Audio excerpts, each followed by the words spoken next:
ETWREE Civil take the privilege of welcoming you all to the third 3-day international conference on emerging trends in water resources and environmental engineering, being conducted by our Department of Civil Engineering, MVGR College of Engineering. Firstly, I would like to invite onto the dais the convener of the conference, Dr. Maheshwaran. I request Saishri to welcome him with a bouquet.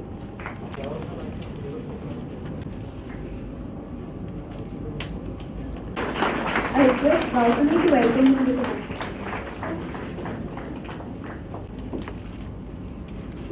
With equal pleasure, Anjana to welcome him with a bouquet.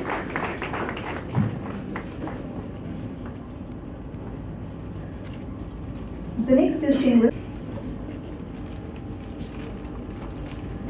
Now I request.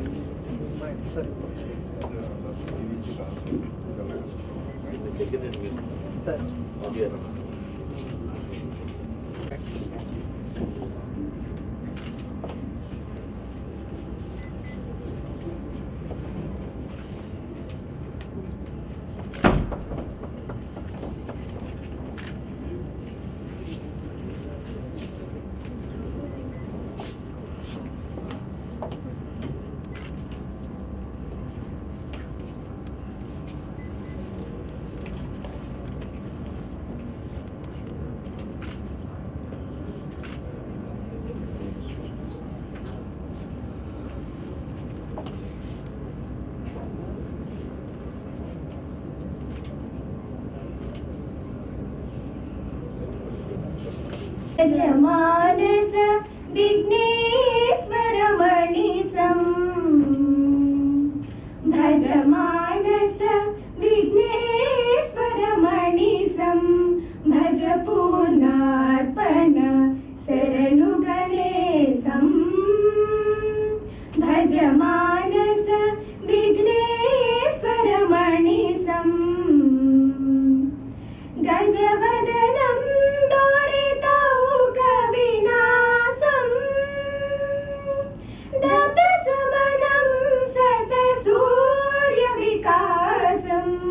Bhajamanas Vigneswaramanisan Varadam Janasaranam Bhayaharanam Varamunimanasa Papaviharanam Varadam Janasaranam Bhayaharanam Varamunimanasa Papaviharanam Varaphalarasana-taram bhavaharanam Varaphalarasana-taram bhavaharanam Vanatulasi-dala-pujita-charanam Bhajamanas Vigneswaramanisan Bhajapurnarpana Saranuganesam. To give the inaugural address.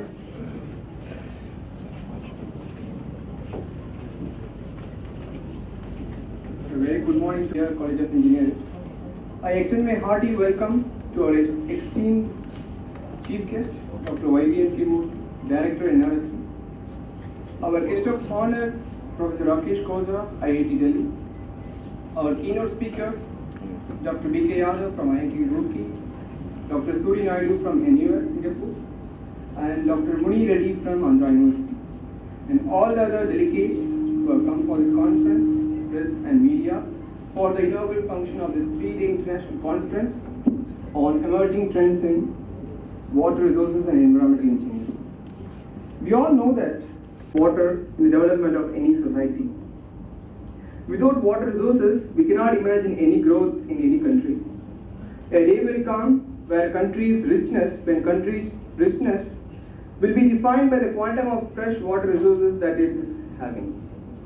Already we are witnessing disputes over states, disputes over existing resources, and also the lack of proper application of scientific methodologies in conserving and treating water.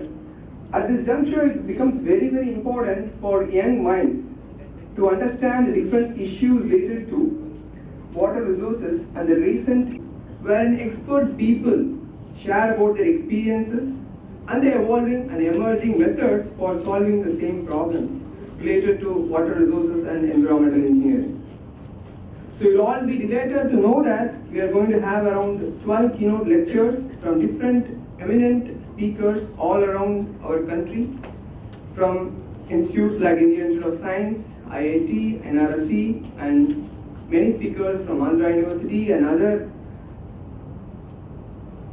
IIT Roorkee and IIT BHU, as well as from National Institute of Hydrology, Kakinada. I have received a partial support from SCRB, Science Engineering Research Board, DST, Government of India, for conducting this conference, as well as we have received a sponsorship from National Remote Sensing Center, Hyderabad, for conducting this conference. This conference will be memorable and highly educational for all the people who are attending this conference. We hope that this conference will improve your understanding about the water resources and environmental engineering problems that we are facing in the society and recent methods for solving the same. We truly appreciate your participation and support for this conference. I hope that you will all enjoy this conference for the next 3 days. Thank you very much.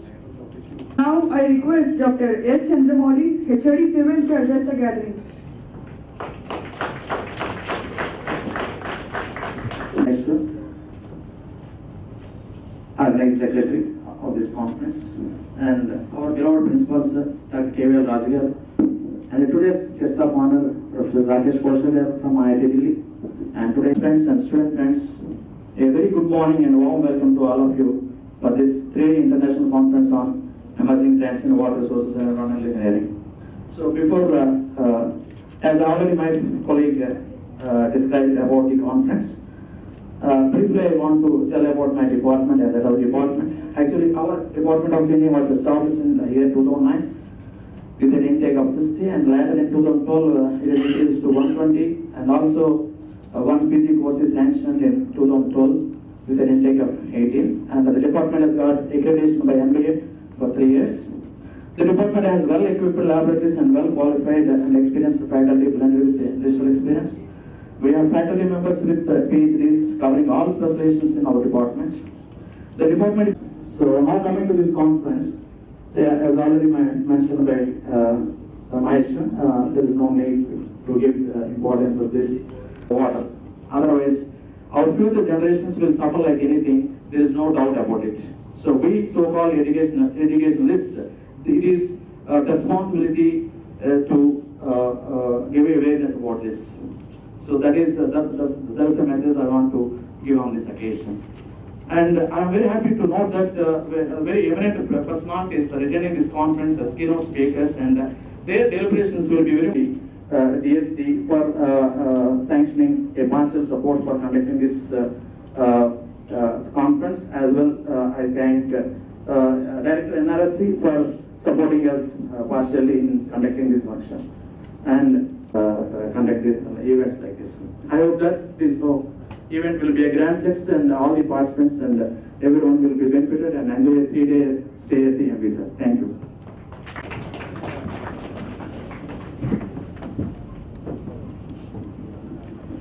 Dignitaries on the dais, press, participants and friends, warm welcome to you all to this 3-day international workshop on emerging trends in water management. Friends, we all know, it slipped in my mind actually, Chinese philosophy and also the top 4 inches of the soil. It is to these factors that we owe a lot despite the technological advancements. It reminds me of my earlier years as a child, when my grandparents, even parents, whenever they took a dip in a river, they used to just close the nose and take dips, offer prayers to the nature. And even today, when we have to dip in a river, we have to necessarily close ears and central to life, especially to the planet Earth, which is unique in its character only for the presence of water compared to other planets, relative to other planets. Life-giving.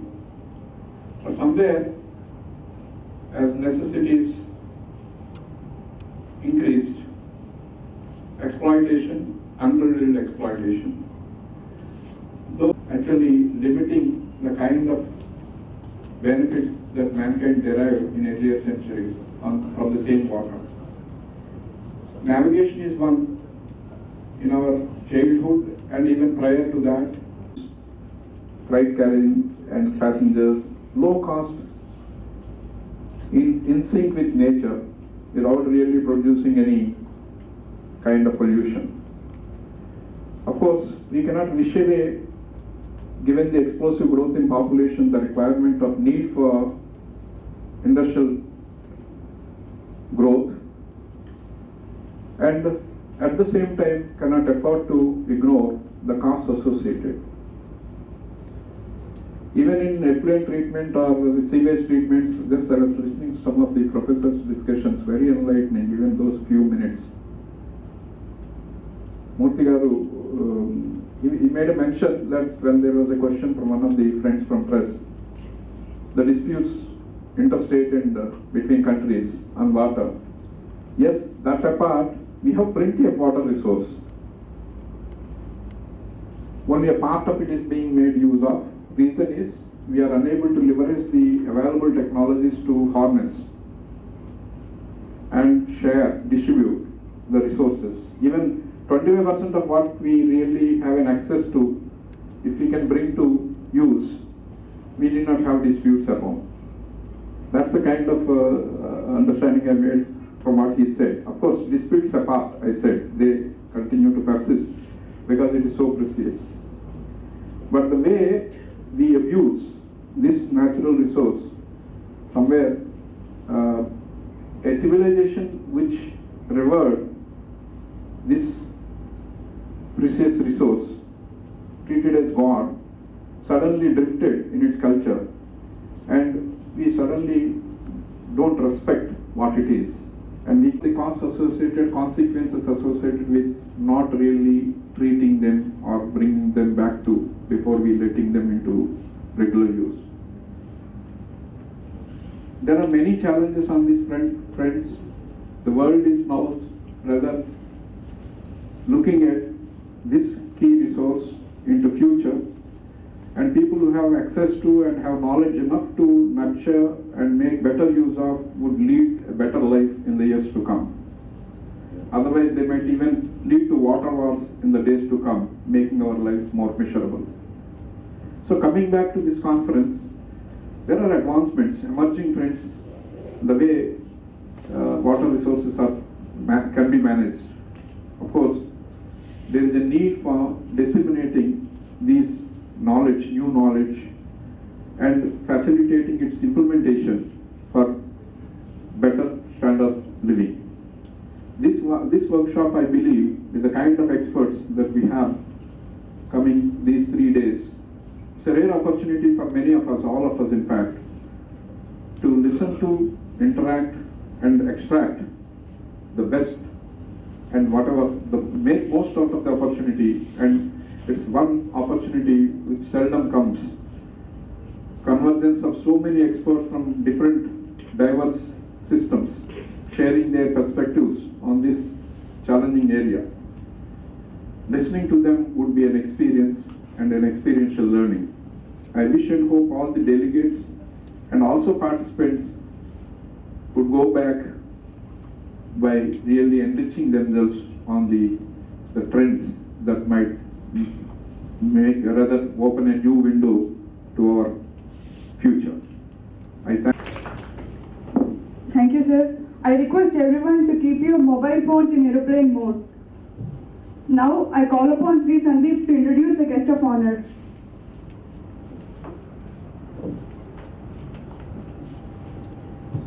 Rakesh Kosa. Professor Rakesh Kosa, Professor in Department of Civil Engineering, IIT Delhi. He has done his Masters from National University of Ireland, Galway, 1987. His expertises are water resource systems, stochastic processes, conflict resolution and hydrologic modeling of large river basin. He has handled many projects of national repute such as Ganga River Basin Management Plan, morphological modeling of Kosi River, drainage master plan for Delhi, etc. He has many publications in international journals. He has guided and guiding around 16 PhD students and 60 master students.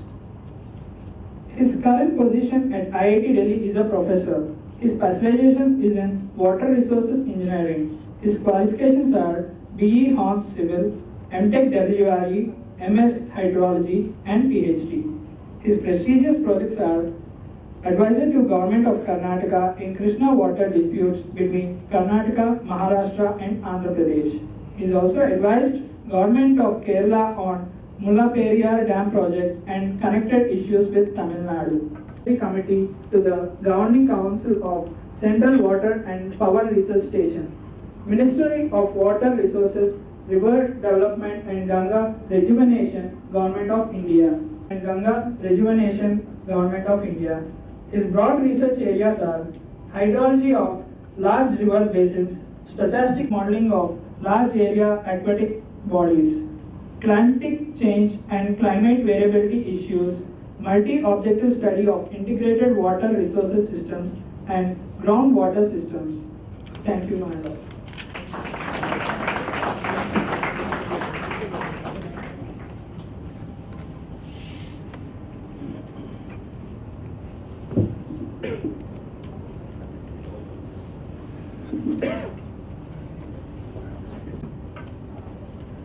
Good morning, ladies and gentlemen, distinguished panelists, Dr. Murthy, Dr. Raju, Dr. Chandramouli, and Dr. Maheshwaran. Thank you very much. It is indeed a great privilege for me to be standing here with you and in front of you to share my views of this very important aspect of water and environment as going to be the domain.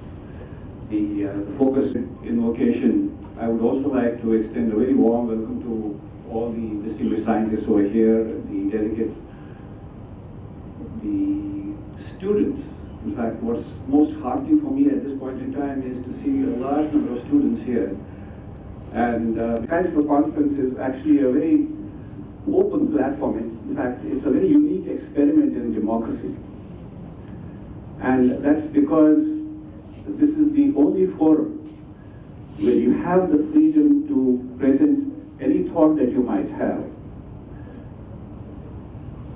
All that it needs is a reasonable level of objectivity, a scientific reasoning, logical analysis. And apart from that, this is a free forum, it's an equal opportunity forum. And in that sense, there is no other forum which is more democratic than this. Oppenheimer, who himself was barely into his 40s. And some of these people who worked on this particular project, average age 24, went on to win Nobel Prizes, for example, Richard B. Feynman, Hans Bethe, and there were a few others. And this team also included those who did not win Nobel Prizes, but in their own right, were all contenders. For example, Edward Teller, John von Neumann. In fact, John von Neumann, he died at the age of 53. And if you look at his contribution, I mean, it's phenomenal. He could be a contender for the Turing Award for his contribution to the theory of, the computation. He could be a contender for Fields Medal for his contribution to maths. He could be it. And all of that research happened when he was in his 20s. Heisenberg, he discovered the principle of uncertainty when he was 23.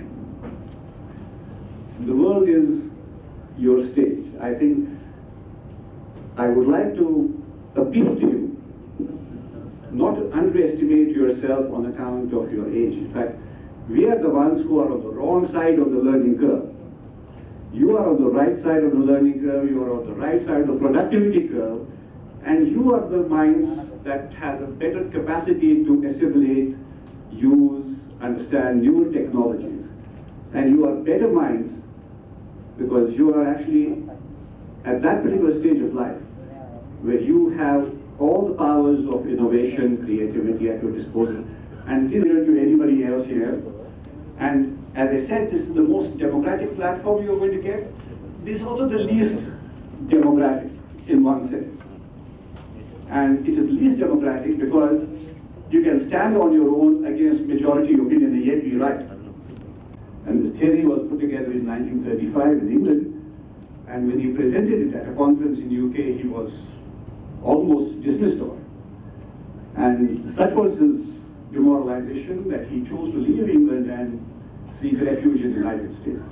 But it's the same theory for which he won the Nobel Prize 50 years later. So one man against the mob. Einstein himself, the 5 great papers that he wrote in 1905, he did not get recognition for any of those. In fact, people dismissed off his theory of relativity. He got the Nobel Prize not for theory of relativity, but for photoelectric effect in 1920s. And by the way, what's also of importance to note here, so I would wish that you seek this particular opportunity, seize it, and use it for the purpose for which you can actually derive a lot of mileage. And please don't shy away from sometimes the aspiration, the curiosity to express an opinion amongst yourselves.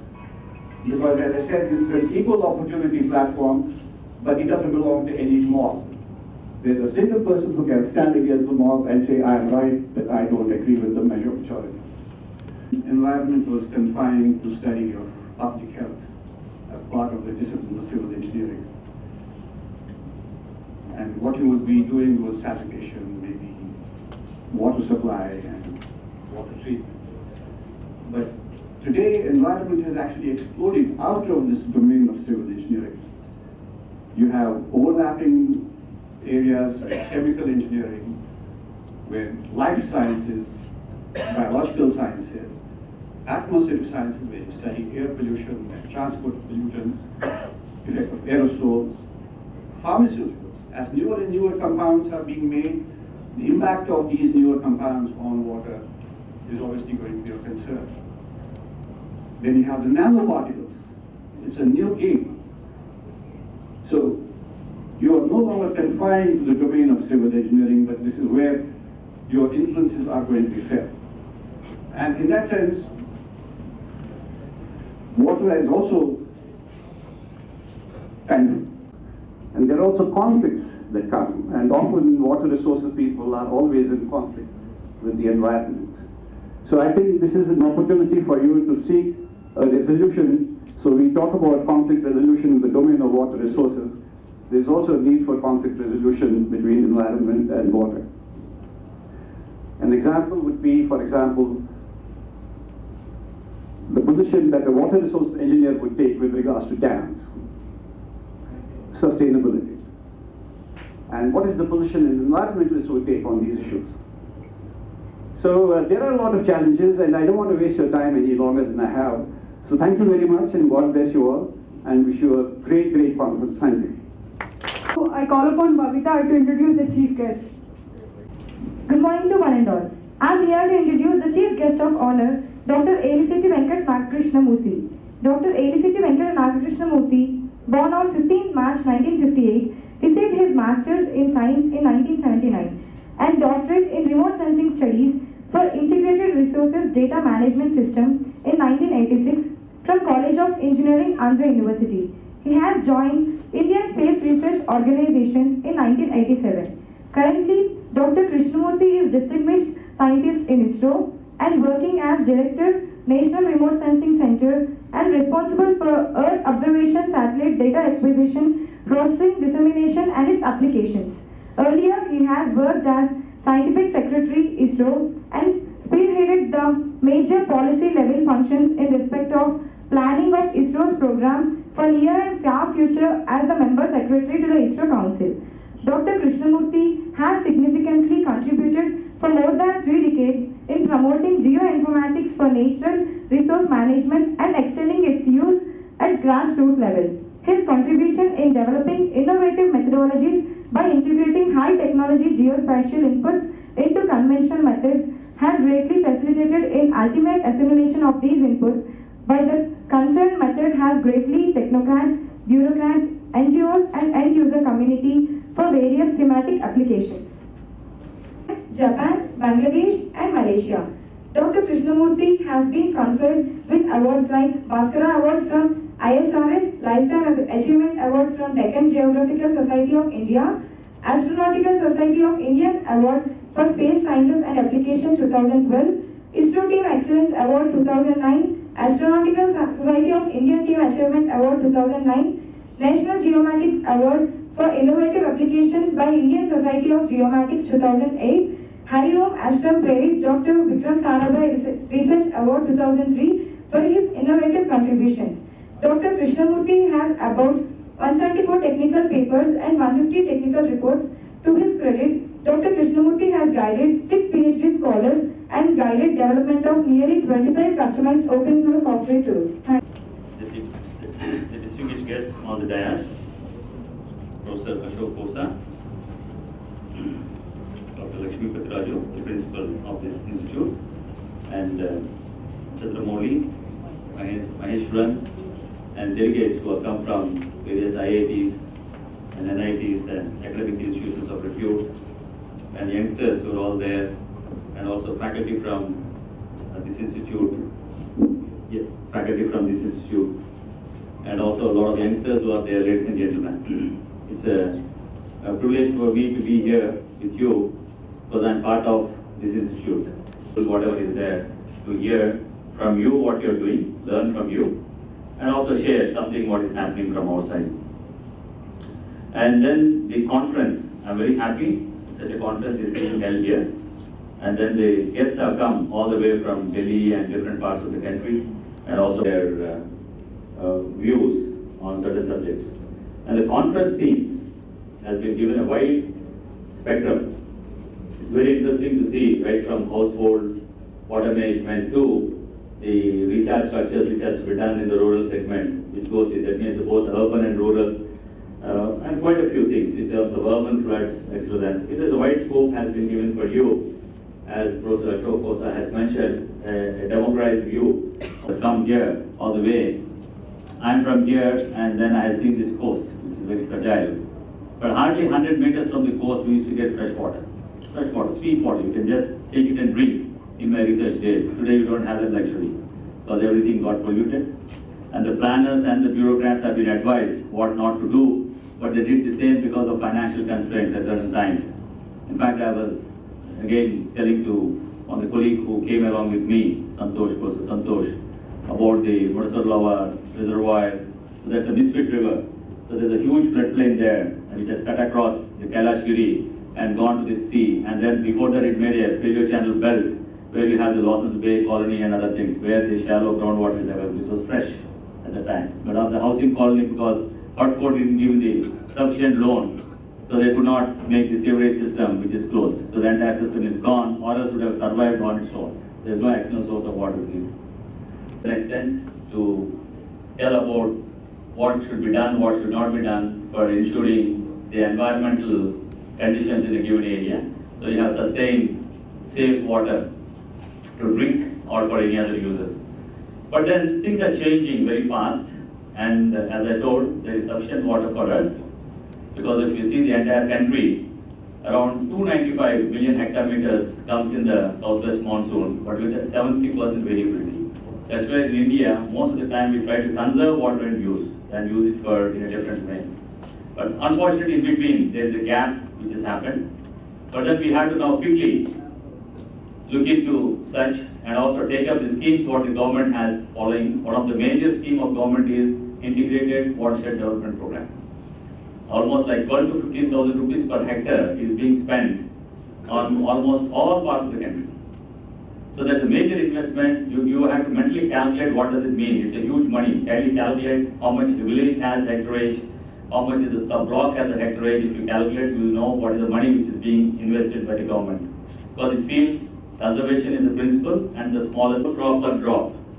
That means you need to do engineering in a very precise manner. That means we have to measure what is the exact precipitation which has come, how much is the infiltration, how much is what is available for surface, and how do you use it and distribute at appropriate time exactly to know how much of crop growth can happen. Today we have supply-based irrigation, so you need to go for demand-based irrigation scheduling. To do all that, to do all these measurements, at least one technology is space technology, which tells you from the space, both on surface and groundwater resources which is available. There is a potential zones for groundwater and its interaction both from hard rock as well as from the plains. Then from the surface water, we have huge information today available for last 2-3 decades. And most of the data is being put on website. I request you all to go through and see. Because this year also is going to be tough in terms of having the water resources per se. But certain major decisions which has been taken up in terms of the water related is, we had what is called livelihood options. Because you are aware, around 68% of our country is rainfed agriculture. And out of the 60, then now there's a blue revolution which has been put in. That means inland fisheries have been found very effective. Because in states like Chhattisgarh, actually, the central India, where you have rainfed agriculture, there's always an average of 800 mm rainfall and above. And number of rainy days are also large enough. And with technology improving if you have the fingerlings, within 3 months you can take the yield. So there's found to be around 2,000 to 3,000 tons which comes from one district, that is the inland fisheries itself, if it is an organized segment. So that's where this blue revolution has been given as an hip-hop. There are many other segments. In blue revolution, it can be, you can have cage farming in the sea, fishes, etc. But identifying the tanks which are available for doing it and how to bring it to organized segment, what to diesel put through. Some of the states have started doing the desiltation. Today I see in the newspaper also what is the impacts, where the desilted material where to be kept. Everything is monitored through a mobile app so that everything is geotagged with the navigation satellites today. That means the navigation precisely tells where to do what and whether they're doing in the same place, and if so, what is the expected returns from the investments made, at what time it is going to come. Everything is being monitored in terms of governance. So it's going slowly, precisely in the same direction in all the resources. Maybe, as said from this podium, it is not so easy in the field. Because you all should understand, we are a democratic country. We have ministers who will come, the elected people, every 5 years, but then also we have bureaucrats. Then we have academic institutions and free thinking process. But always understand that where you are doing business in this country.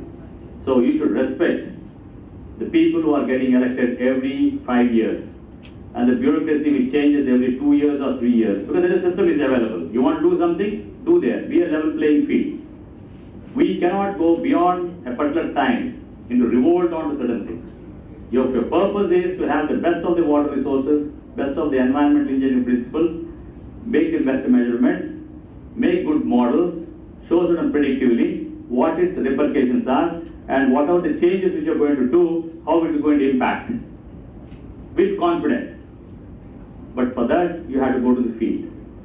Most of us, we are not used to field work. We are somewhere comfortable on our AC rooms at AC, on flights, whatever is there. You have to go and walk in the field, sweat yourself to understand what is the exact needs, the dire need in the field. If you don't capture the dire need, you cannot make any great engineering breakthroughs, whatever you're trying to do.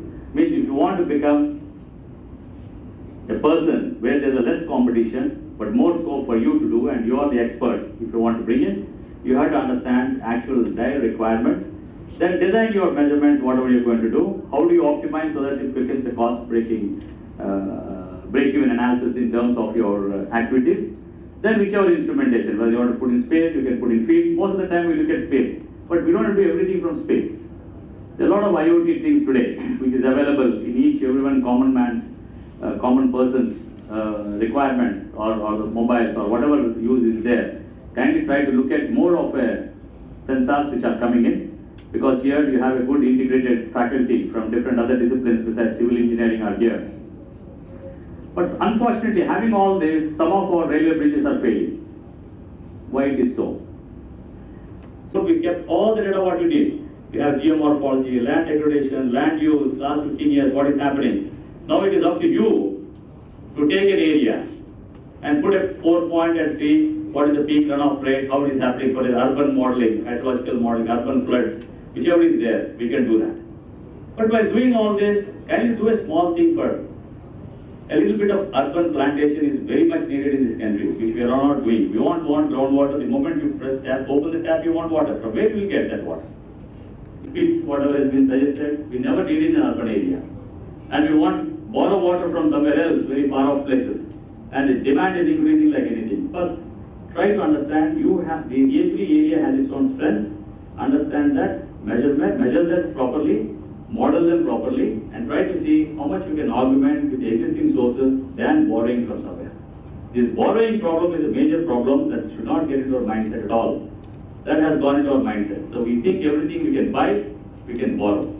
Please leave this concept.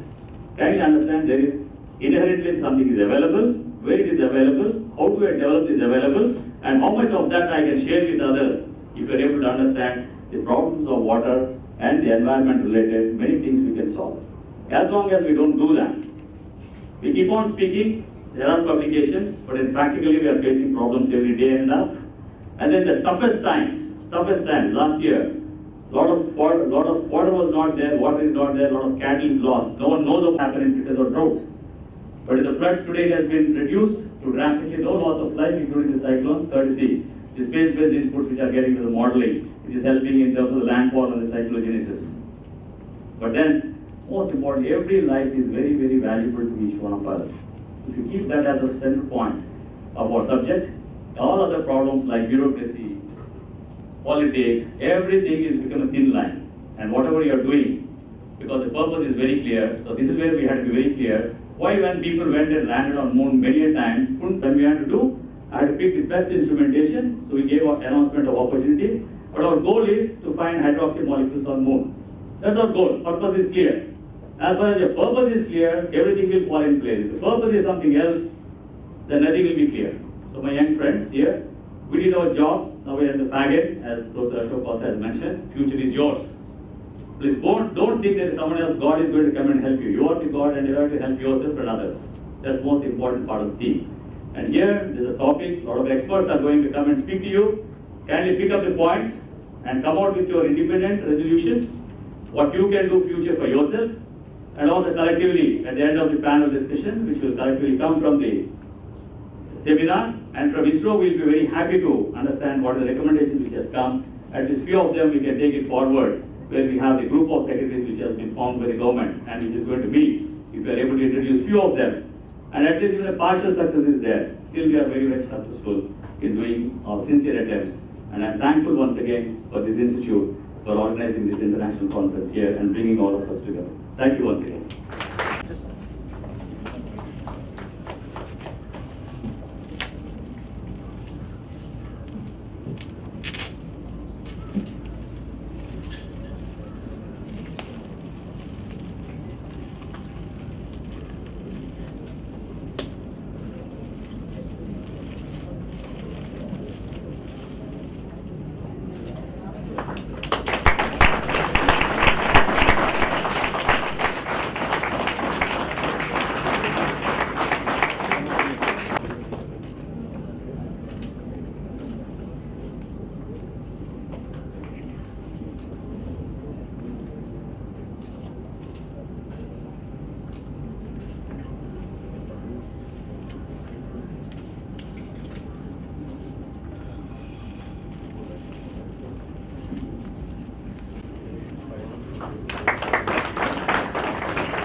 Sir, to give the vote.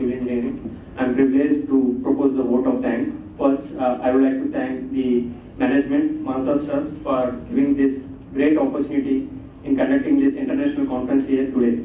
I cannot thank sufficiently enough our beloved Principal Sir, Dr. K.V. Lakshmipati Raju, for his constant support and encouragement. Thank you, sir.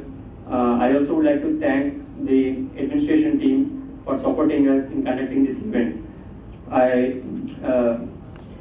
The financial support from Science and Engineering Research Board, wing of DST, Government of Dr. YVNK Murthy, Director NRSC, Chief Guest for today's event, for coming here, taking out time from his busy schedule.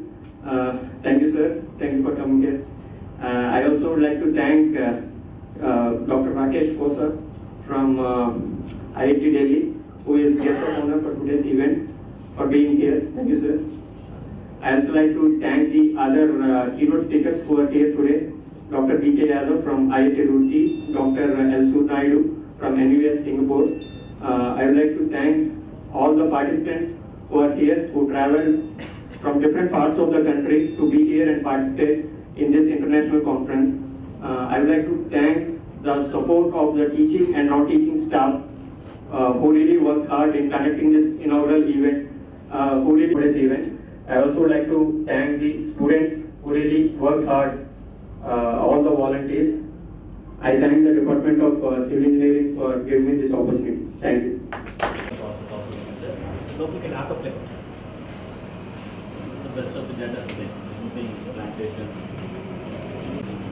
But this compressed to 1 meter so that it can be put on public domain. That's all the water bodies. We begin a college. They have made the college as the main part. I think most of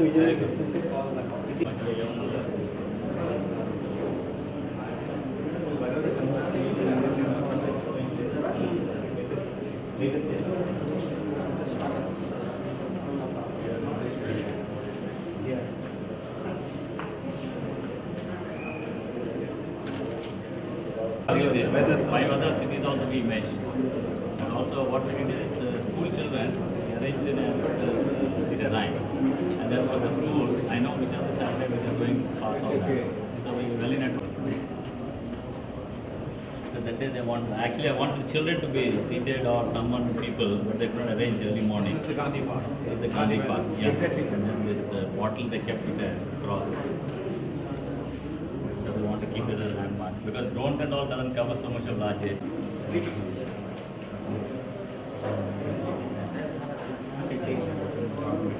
So we can keep one? Yeah, please. So we will give you one. Yes, sir. Yeah, you know, please.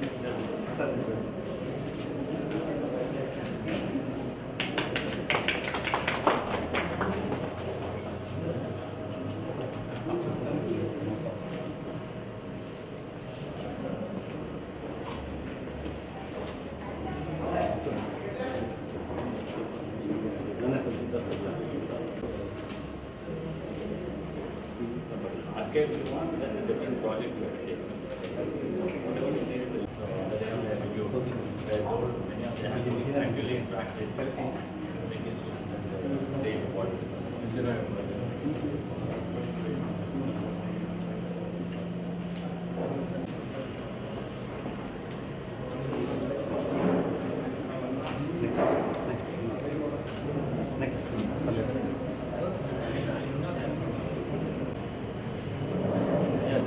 What they are doing on Gandhra and yeah, within 6 months they'll put up a hydro project.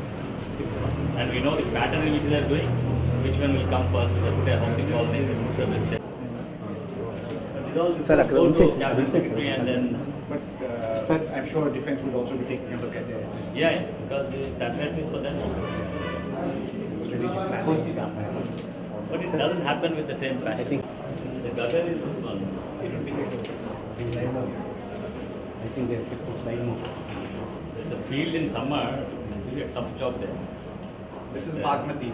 Yeah. Bagmati. And the scores here, take the picture, please. It used to come like this. Historical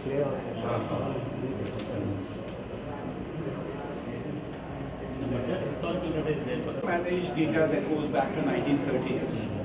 But then there's always this question about the accuracy of the survey. No, we got it authenticated. We corrected for the auto correction. The developer is status and Would it be alright if we pay a visit to your center? Please, most welcome anytime. My water resources colleagues, I'll ask them to do. Dr. B. Rao is a commercial initiative. And Prime Minister wanted all that. Change the picture. This is the first image of our air. 1980 back to the helped all the images. 1991 air. The first image. First image of our country. Our own satellites, operations. This is one of the first